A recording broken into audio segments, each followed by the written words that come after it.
I first saw him in the reflection of my microwave. That sounds stupid now, but that's exactly how it happened. It was around midnight. I'd gotten home late from work, exhausted, hungry, barely functioning. I remember tossing my keys onto the kitchen counter and heating leftovers while staring blankly at my phone. Then I looked up at the microwave door, and for a split second, I saw myself standing behind me.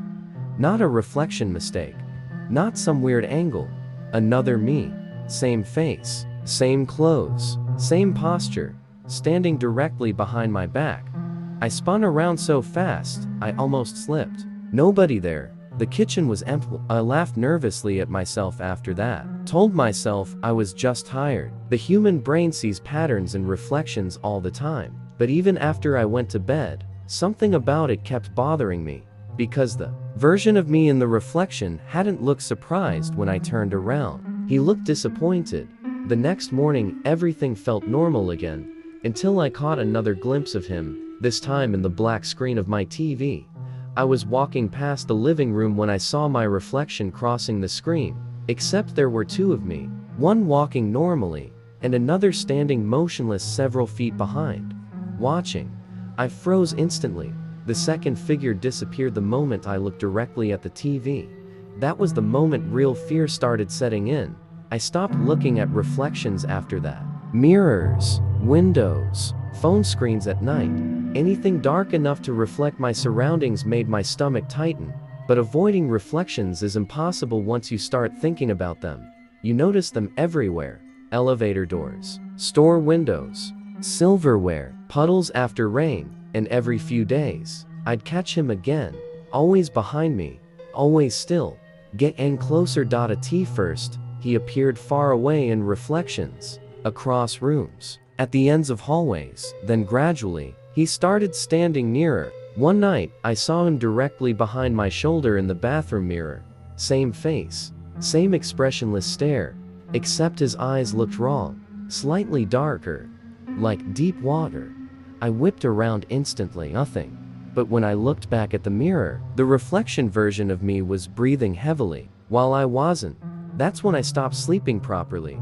I started covering mirrors with towels before bed. I even turned my TV toward the wall. My apartment became darker and darker because I couldn't stand seeing reflective surfaces anymore. Then came the dreams. Every night, I dreamed of standing in crowded places while someone followed directly behind me. I never saw his face in the dreams. I didn't need to. I already knew it was me. In the dreams, people would stare at us strangely while we walked. Not because of him, because they thought there was only one person. I woke up sweating every single time. Then one morning noticed something terrifying. My bathroom mirror was uncovered. I knew. I'd covered it before sleeping. The towel was folded neatly on the sink, and written in the fog on the mirror were 4 words. Turn around next time. I nearly threw up. I searched the apartment for hours after that. Every closet, every corner. I even checked the hallway security footage through my building manager. Nothing unusual. No intruders. No one entering my apartment. I started thinking I was losing my mind. Maybe stress. Maybe sleep deprivation. Maybe some kind of psychotic break. Then my coworker asked me something that made my blood run cold. Who was with you outside this morning? I stared at him. What? The guy behind you in the parking lot, he said. He looked exactly like you. I couldn't speak. According to him, I'd been standing beside my car that morning staring into space while another man stood directly behind me. He assumed it was my brother. Then he laughed nervously and added, "You two even moved the same way." I left work early after that. That night, I locked every door in my apartment and drank enough coffee to stay awake until sunrise. Around AM, I accidentally caught my reflection in the dark kitchen window. He was there immediately, closer than ever before, standing inches behind me, smiling. Not a normal smile, a hungry smile. I forced myself not to turn around, because deep down somehow, I knew that's what he wanted. Instead, I backed away slowly while staring at the reflection. And that's when he moved independently. His head tilted slowly to one side while mine remained still. Then he whispered something. The sound didn't come from the reflection. It came from directly behind me. "You're finally looking at me." I ran. I don't even remember grabbing my keys. I just bolted out of the apartment barefoot and drove around the city until sunrise. I didn't go home for 3 days. When I finally returned, everything seemed normal. Too normal. No strange reflections. No movement. No second version of me.